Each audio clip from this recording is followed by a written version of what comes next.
Autolite and its 96,000 dealers present Suspense.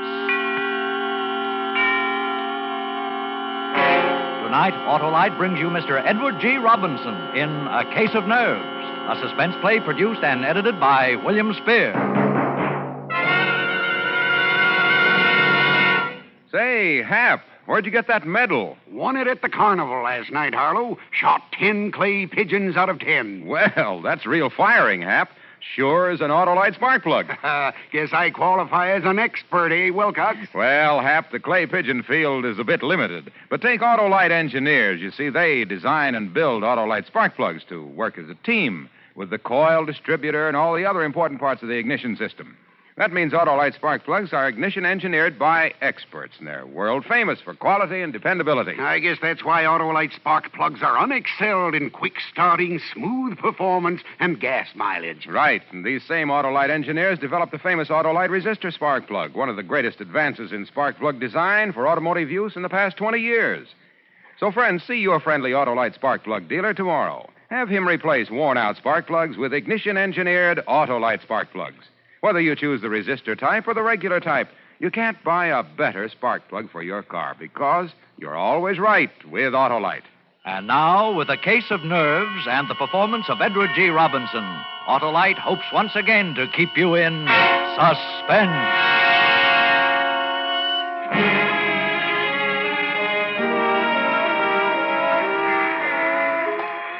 I got off the train in Toledo and walked through the station to the street. I passed up the waiting taxi and swung aboard a bus. Taxi drivers are likely to remember you, and I couldn't take a chance on that. I hadn't paid any attention to the bus. I didn't know what the line was or where it was going. It didn't make any difference. I didn't know Toledo very well anyway. I watched out the window, and when I came to a likely neighborhood, I got off. Strange, unfamiliar quarter of the city, and yet familiar because every city has neighborhoods like it. Drab, faceless houses looking almost alike. And then most of them, drab men and women anxious to make $1 by renting a room. Now, this here is a nice room. It's the best one I got. Your windows on two sides. There's a nice soft bed. Well, I'll take it. How long you figure on staying? Oh, just overnight. I'll pay you now. Oh, well, that's $2, please. Yeah. Oh. What's the matter, mister? Are you sick? Yes, I'm very sick. Is there a doctor near here? Say, you are sick. Yeah, I think I'll go to bed. That doctor. Oh, yeah. There's Dr. Martin just around the corner. He's young, but he's good. Well, would you call him for me, please? Ask him to come right up. Oh. Yeah, sure. Right away.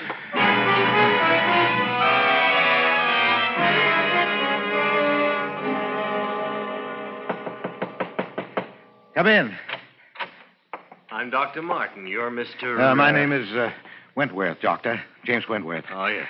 I just got into town. I'm afraid I'm in for my old trouble again. Oh, what's that, Mr. Wentworth? Trigeminal neuralgia. Ah. I had bad attacks before. Just where is the pain? Here and here. Oh, yes. Now, if you'll... No, don't touch it. It's like a red-hot iron, even a draft of air. I know. Really, you should have that nerve operated. Yes, I'm going to have it done when I get home. Oh, and where's that? Cleveland. Cleveland. I know a lot of men there. Who's your doctor? Dr. Fletcher. Lawrence Fletcher. No, Andrew. Andrew R. Fletcher. I don't recall him. Well, he's waiting to clear up a heart condition before he operates. Oh, yes, very sound. Now, how did this attack come on? Oh, the way they always do. I was shaving, and I touched a nerve with the razor. Oh, yes, the trigger point. It's very typical. Well, that doesn't help me when that nerve starts jumping. When will you be back in Cleveland? About 3 days. I'll give you a prescription. This is morphine, quarter grain. You've taken it before? Yes, that's the only thing that gives me any relief. Well, then I don't have to tell you about it. I'll drop this off at the drugstore and have them send it up. Well, thank you, Doctor. Tell him to hurry. And I'd better give you a shot right now. Huh? Doctor, I think the pain isn't so bad now. I don't like to take more than I have to. Oh, well, if you're sure you can get along. Well, yes, I can make out all right. I'll hold the tablets until later.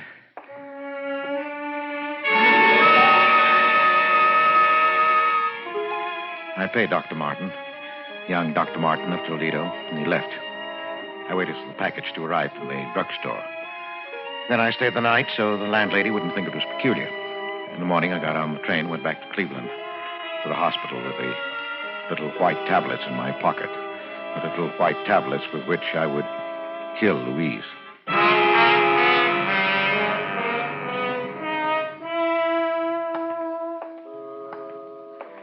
It had been so simple to deceive the young, impressionable doctor. So simple to counterfeit the symptoms that I'd seen Louise react to for 4 years now. It would keep her in bed for 4 years more. Great. For 20. I'd live with the tic douloureux, the painful nerves so long. Too long indeed. Dr. Bantua had to come every day now. The nurse had to be on hand day and night to combat Louise's attacks, to quiet the raging nerve with morphine. Yes, but not for long. In my pocket were the little white tablets that would bring her peace. I went into the hospital kitchen. Oh, hello, Mr. Baker. Oh, hello, Nellie. I'd like to bring Mr. Baker a milk. Of course. I'll just give it a touch of the fire to take the chill out. I've missed you. Been away, I hear, Mr. Baker. Yes, I had to go out of town. And you ask me it's a good thing. For you, I mean. You needed a change. The hospital day after day was telling on you. Oh, I don't think so. Yes, it was. I could see. You're a good man, Mr. Baker. Believe me, it's like a saint you're bearing your trials. Not like some others I could mention. Well, isn't the milk ready, Nellie? It is. There we are. Spoonful of sugar. Just the way Mrs. Baker likes it. Well, thank you, Nellie. And give Mrs. Baker my regards. Yes, I'll do that, Nellie.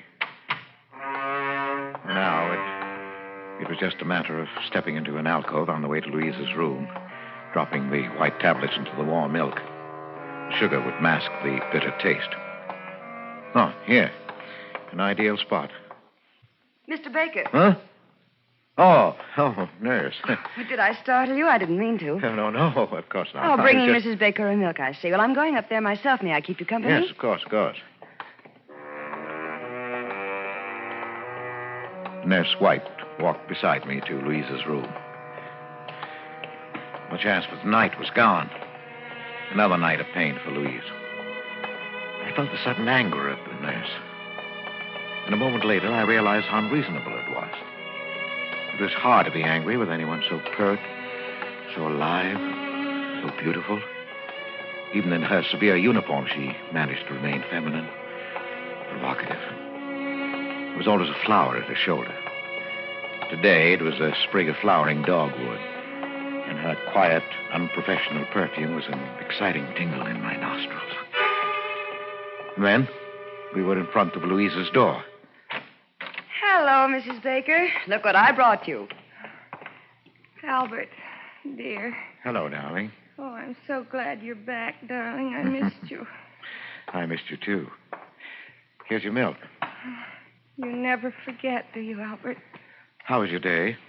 Just fine. Wasn't it, Miss White? Oh, yes, Mrs. Baker. A very good day, all things considered. Well, I'm glad. I brought you something else, Louise. Oh, the locket. Hmm. Oh, thank you, Albert, for remembering. Look, nurse, isn't it beautiful?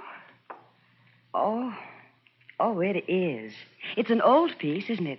It belonged to my mother. I had to hunt all over the house for it. Whatever gave you the sudden notion you wanted it anyway? I don't know. I've had a feeling I'll be joining Mother soon. Oh, Louise, please don't talk that way. Now, Mrs. Baker, you're going to be up on your feet before you know it. And that's almost enough talking tonight, Mr. Baker. No. Mrs. Baker, do you want me to leave a tablet for you? Yes, thank you, dear. Here you are. I hope you don't need to take it. Well, good night. Good night. Good night, Miss White. The tablet. You've been taking it every night? Well, I try not to. But lately, the pain... Yes, I know. Oh, Albert, dear, you deserve something better than this. Please, dear. Now, your nose to the grindstone to pay for the doctors and nurses. Oh, don't worry. A little handball at the club, and then this room. Yes, but you're going to get better, dear. You must believe the doctor. That's what Pauline says. Pauline? The nurse. Oh, yes, of course. Oh, is she looking out for you all right? She's a dear. And very pretty, don't you think? Pretty? Yes, I suppose so. I hadn't noticed. I used to be pretty. You used to embarrass me sometimes the way you looked at me. But you're still beautiful, Louise. You'll always be. I'm sorry, dear. I won't talk like that again.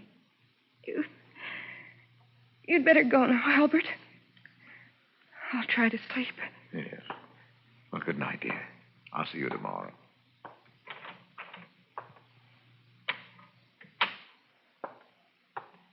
Mr. Baker. Oh. Miss White. I thought you'd gone. I wanted to talk to you, Mr. Baker. Yes? It's about Mrs. Baker. She worries me. Her mental state is very low. You heard how she talked about her mother, the locket. Yes, I heard. She needs something, I don't know what, to snap her out of this mood. I just thought I'd mention it to you. Yes, thanks. Oh, where are you going? To put the morphine away. You know, I don't see why Dr. Van Tour doesn't give her more of that stuff. She needs it. Yet you ration it out as though it were poison. Well, it is poison, Mr. Baker. That's why I'm particularly careful about Mrs. Baker. But you don't think she'd actually... Oh, well, usually the ones who talk about it don't do it, Mr. Baker, so I wouldn't worry. Well, good night. Wait a minute. Yes? Miss White. Pauline, isn't it? Why, yes, I didn't think you knew. Well, would you mind, when we were alone, if I called you Pauline? I'd like it. Thanks. Well, you know, this is an awful thing to ask, but, well, you know, it's been pretty lonely for me. Oh, yes, I know. That is, I can guess. Well, would you let me take you to dinner this evening? Why, thank you, Mr. Baker. I'd love it.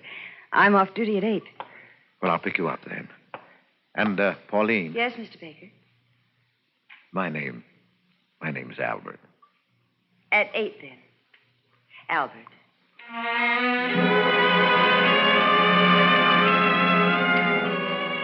My heart sang. She was perfect. Everything was perfect. I had my poison. I had my witnesses. Louise had said just the right things in their presence, talking about her locket, making her veiled hints at suicide. How beautifully everything fell into place. I started toward the lobby door when I heard my name. Oh, Baker. I say, Baker. Oh, Dr. Van Tour. How are you? Oh, fine, fine. Say, I want you to meet someone. This is Dr. Martin of Toledo. I looked at him, at the man who stepped forward to shake hands with me, and my mouth went dry. This was Dr. Martin of Toledo who had given me my murder prescription. The eager, bumptious young man who stood there now looking straight into my eyes and saying, Hello. How's that bad nerve of yours?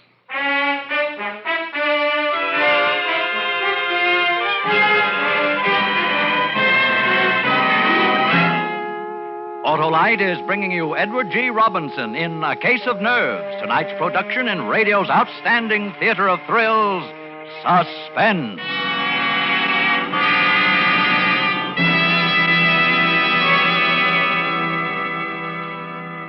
Say, Harlow, I had my fortune told at the carnival, too. Oh, that's so. What'd the gypsy see in the crystal ball, huh? Well, he said I would soon consult with an expert about... Ignition-engineered Autolite spark plugs? Yeah. Well, they're built by experts because Autolite engineers are the experts who design and build complete ignition systems used as original factory equipment on many makes of America's finest cars.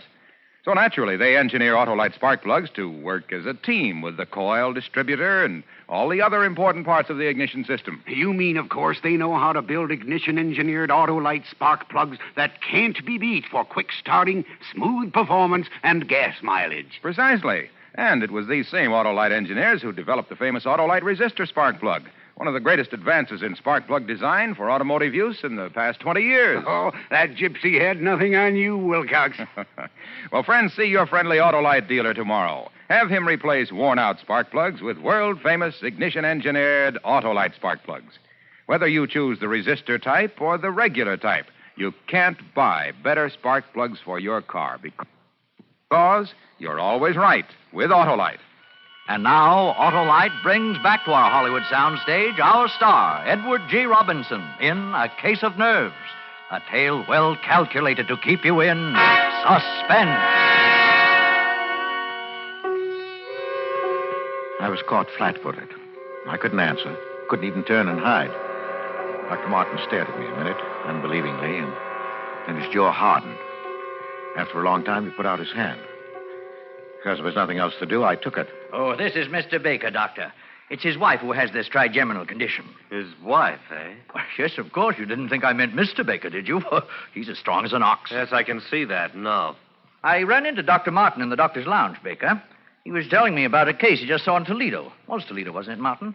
Symptoms were remarkably similar to Mrs. Baker's. Remarkably. I thought he might like to look in on Mrs. Baker. You don't mind? She's sleeping, I think. Oh, it's too bad. Well, another time, perhaps, eh, Doctor? Oh, yes, certainly, Doctor. Well, I've got to run. Glad I ran into you, Martin. Have lunch sometime, eh? Yes, glad to. I'll see you later, Baker. Yeah, sure, Doctor, sure. I'll have to be going myself now, Mr. Baker. Wait, Doctor. I want to talk to you. Don't see that there's anything to talk about. Yes, but there is. I want you to know that what happened in Toledo yesterday. You don't have to explain. I understand. You understand? You didn't say anything, Dr. Van Tour. Well, why should I? It's none of my business. None of your business? Of course. I admit I didn't have you tagged as an addict. Addict? Yes. You don't look like one, and that trick of refusing an immediate shot, well, I've got to hand it to you. You fooled me completely. And using your wife's symptoms. Very clever. I don't doubt you can get a supply whenever you need it with that routine. Oh, no. I assure you. Please, don't bother to lie to me. I guess I ought to thank you for teaching me that trick. It won't work again on this baby, believe me. And now, if you'll excuse me, Mr. Baker, or Mr. Wentworth, I'm heading for a spot of handball. Oh, wait. Yes? No hard feelings? No, of course not. Look, Doctor, if you really mean that about no hard feelings, and if you haven't got a partner, well, I play a pretty good game. That's what I call a switch, anyway. All right, hop in.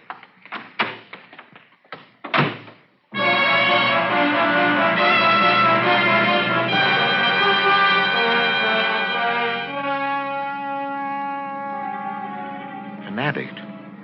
He took me for an addict, working on any dodge I could to get a supply of dope. Yes, but later, when he heard of Louise's death, he'd remember. I had no idea what I was going to do. I only knew that I couldn't let him go. He drove me over to the athletic club. He wasn't a member, but he held a courtesy card from a Toledo club, and he signed me in as his guest, laughing as James Wentworth. He was a fast man on the court, younger, too.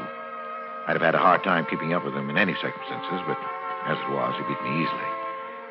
I could think of only one thing, that he was dangerous. Dangerous, and I had to get rid of him somehow. It's a nice backhand you've got there, Baker. Wish I could handle those tough ones half as well. Well, never mind the compliments, Doctor. Just remember the final score and be satisfied. Say, how about a sweat out? They've got a good steam room here. Yeah, sounds good to me. Here, this way, then. Oh, take your towel. Oh. Boy. Oh, boy, this is hot. Sit on your towel. Yeah, good idea. That was lucky for me you came along. Place is dead today, not a soul here. Well, I enjoyed it. Oh. Hot, isn't it?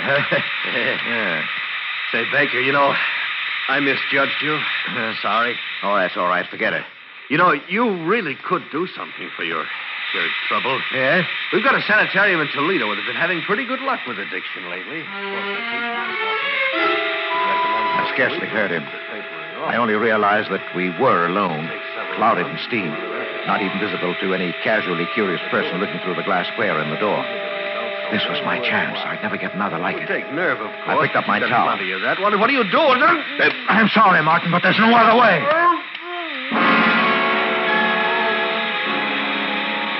I whipped my towel over his head and got behind him where his flailing arms couldn't reach me. I didn't want to leave any marks on him.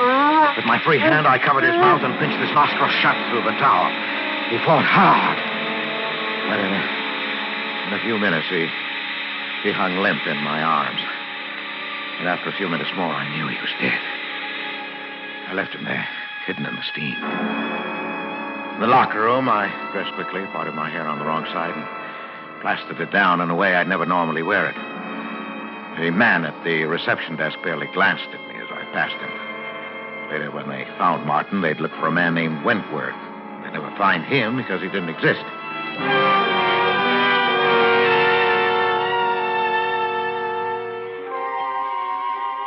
It wasn't even that close. The papers reporting Martin's death put the cause down to heart failure brought on by the shock of exercise in the steam room. They didn't mention a companion. It wasn't important. And I waited anyway. A week. Waited and watched carefully. Because now not only Louisa's future was at stake, but my own and Pauline's. There's the nurse's quarters, darling. You better not come any nearer. Oh, Pauline, dearest. I know, darling, I know. Oh, you must let go now. I'm late already. No. Albert. No, yes, dear. I'm leaving the hospital. I'm taking a job in Chicago. You know what? Yes. This is hopeless. I can't stand it. Taking care of your wife, smiling at her, seeing the two of you together. But you can't do it. I couldn't live without you. Now that I found you, What do you think this is going to do to me? But I can't. When are you going? I'm giving notice tomorrow. Tomorrow? Oh, my darling. Goodbye. Pauline!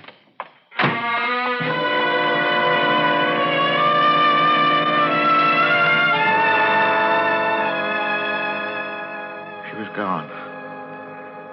She said goodbye. So I knew what you meant. When I saw her again, it would be in the hospital across Louise's bed. She'd be Miss White, and I'd be Mr. Baker. No, I couldn't stand that now. Yes, but there was one sure way to hold her. The little white tablets were still in my pocket.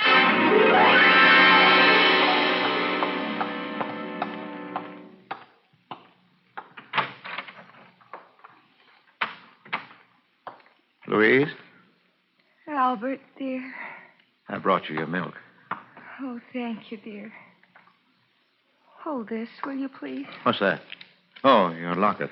It's beautiful, isn't it? Who shall I leave it to, I wonder? Miss White. She's a sweet girl. Oh, Louise, now don't talk that way, Louise. You're not going I'd to... like her to have it. I'll take the milk now, Albert.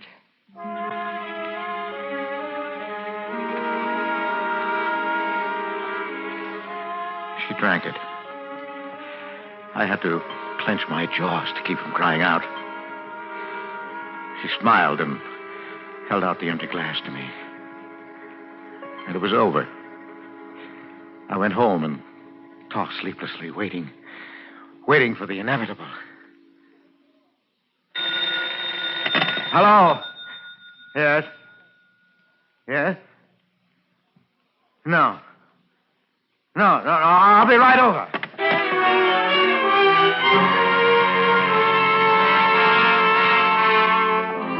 Dr. Van Tour was outside Louisa's room, and a white-faced Pauline and Nellie from the kitchen as I hurried up the corridor. Oh, Baker. Oh, Doctor, can I go in? No.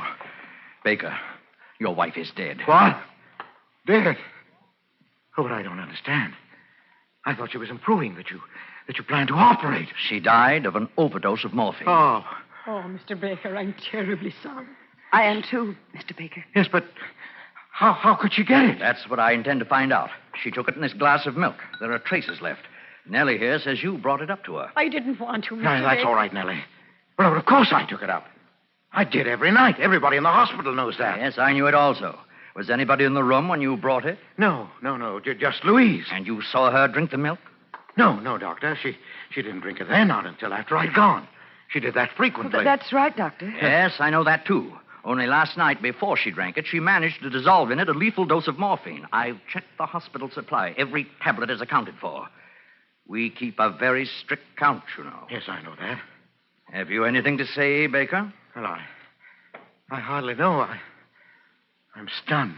Doctor, what do you mean? Surely you're not accusing Mr. I'm Baker. not accusing anyone. That will be up to the police. Now, wait a minute, Doctor. You're making a mistake. It seems perfectly clear. Yes, but I didn't kill her. Oh, no? Then how did she die? Well, she took her own life. She'd hinted more than once. Miss White, you remember? Yes, Doctor. I spoke to Mr. Baker about it myself. You know she was very depressed. That's true, nurse, but the morphine, it must have come from the outside, or we'd have missed it. No, wait a minute. The tablet you left for her each night. Yes, I ordered that. What of it? Instead of taking it, she saved it. Oh, Well, she must have. It's the only way it could have happened. Well, that's it, Doctor. It must be. For the past week, she's been exhausted and drawn in the morning, yet the tablets were always gone. Well, if that's the case, nurse, how does it happen that you failed to find them? She couldn't leave her bed. You bathed her and changed the linen every day. The locket. The locket? Yes. Yes, of course. You remember Miss White? She made such a point of asking me to bring it to her. And then the way she talked about joining her mother. Yes, I do. I do remember. She wanted you to have the locket, Pauline. It was her last wish. Now, where is it? I have it here. It's clutched in her hand. Let's...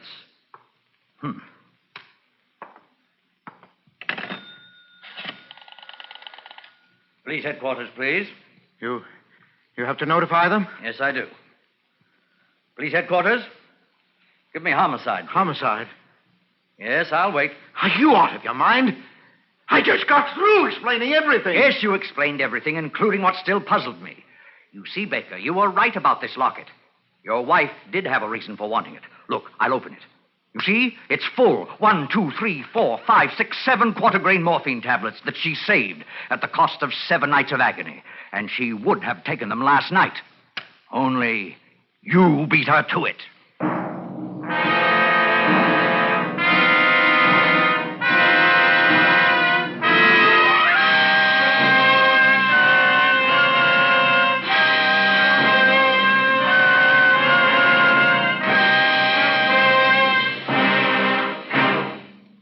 Suspense, presented by Autolite. Tonight's star, Mr. Edward G. Robinson. Say, Wilcox, do you know what else the gypsy saw in the crystal ball? Well, Hap, if it was a really big crystal ball, she might have been able to see more than 400 products made by Autolite for cars, trucks, planes, and boats in 28 plants coast to coast. These include complete electrical systems used as original equipment on many makes of America's finest cars. Generators, coils, distributors, voltage regulators, wire and cable, starting motors, electric windshield wipers. All engineered to fit together perfectly, work together perfectly, because they're a perfect team. So, friends, if your Autolite-equipped car needs replacement parts, ask for and insist on Autolite original factory parts at your neighborhood service station, car dealer, garage, or repair shop. Remember, you're always right with Autolite.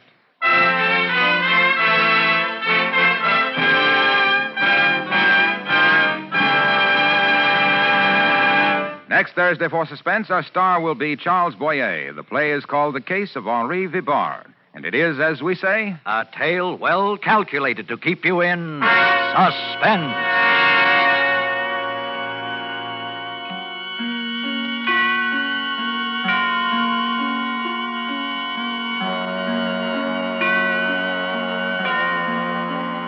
Tonight's suspense play was produced and edited by William Spear and directed by Norman MacDonald.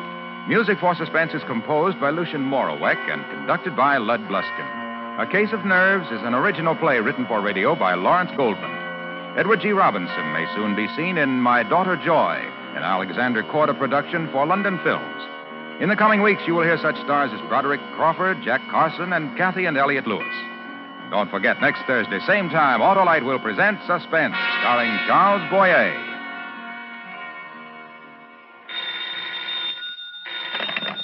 You can buy world-famous Autolite resistor or regular spark plugs, Autolite stay-full batteries, Autolite electrical parts at your neighborhood Autolite dealers. Switch to Autolite. Good night. Autolite, sponsor of Suspense, is proud to acknowledge receipt of the National Safety Council's Public Interest Award for exceptional contribution to highway safety. This is the second consecutive year that Suspense and its sponsors have been so honored. This is CBS, the Columbia Broadcasting System.